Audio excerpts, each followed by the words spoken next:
નમસ્કાર દર્શક મિત્રો, આપ જોઈ રહ્યા છો YNN ન્યૂઝ। હવે જોઈએ અગત્યના સમાચાર। પૂર્વ ક્રિકેટર તુષાર આરોઠે પાસેથી એસઓજી પોલીસને મળી આવેલ 1.39 કરોડ રોકડનો મામલો।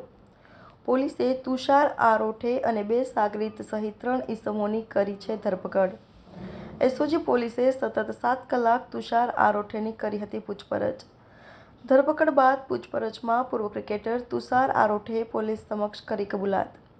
પુત્ર ઋષિ આરોઠે નાસિકથી રૂપિયા મોકલાવ્યા હોવાની કરી કબૂલાત। ઋષિ આરોઠેએ સાગરીતોને ઇન્દોરથી બોલાવ્યા હતા 38 લાખની રકમ લેવા। બંને સાગરીતો રોકાયા હતા યુવરાજ હોટેલમાં। સાગરીત વિક્રાંત રાજપતવાર અને અમિત જળિત 38 લાખ પહોંચાડવાના હતા પૂના ખાતે। ઋષિ આરોઠે વર્ષ 2019માં આઈપીએલ પર સટ્ટો રમાડતા ઝડપાયો હતો પોલીસના હાથે। સીઆરપીસી કલમ 102 મુજબ કરી હતી આરોપીઓની ધરપકડ।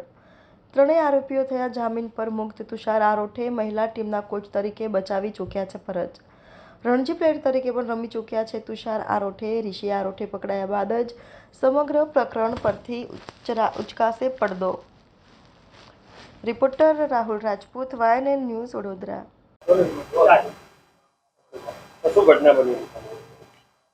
માન્ય પોલીસ કમિશનર શ્રી અનુપમસિંહ ગેહલોત સાહેબની સૂચના આધારે અગાઉ ગુનાઓમાં સંડોવાયેલ આરોપીઓ પકડવા અંગે સતત વોચ રાખવામાં આવેલ હતી।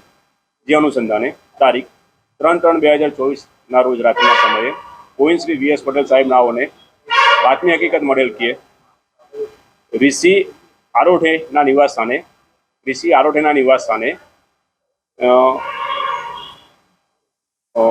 રૂપિયાના થેલાઓ આવેલ હોવાની બાતમી મળેલ।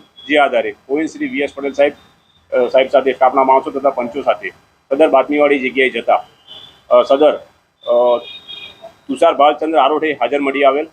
જેની પાસે એક વાદળી કલરનો થેલો હોય, જે થેલો ખોલી અને અંદરથી રૂપિયા બતાવેલ। જે રૂપિયા ગણી જોતા કુલ 1 કરોડ 1 લાખ રૂપિયા હોય અને બીજા રૂપિયા તેના સાગરીતો વિક્રાંત રાયપતરાવ તથા અમિત જડિતનાઓ પાસે રૂપિયા 38 લાખ હોવાની જણાવતો હોય। જેથી હોટલ અને તેઓ યુવરાજ હોટલ ખાતે રોકાયેલ હોય, જેથી તેઓ પાસે જઈ 38 લાખ રૂપિયા કબજે કરેલ। એમ મળી કુલ 1 કરોડ 39 લાખ રૂપિયાની મત્તા સીઆરપીસી કલમ 102 મુજબ કબજે કરવામાં આવેલ છે। તુષાર આરોઠે છે એ અગાઉ વુમન્સ ક્રિકેટ ટીમના કોચ રહી ચૂકેલ છે। BCMમાં હતા।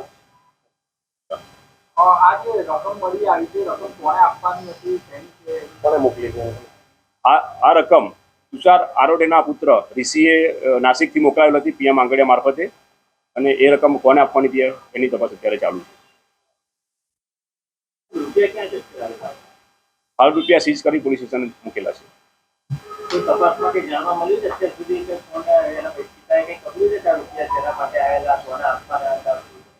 ના, એ બાબત હજુ એને કબૂલ્યું કે આ જે રૂપિયા આવ્યા છે એના પુત્રએ મોકલાવ્યા હતા, પણ શા માટે મોકલાતા એની તપાસ અત્યારે ચાલુ છે।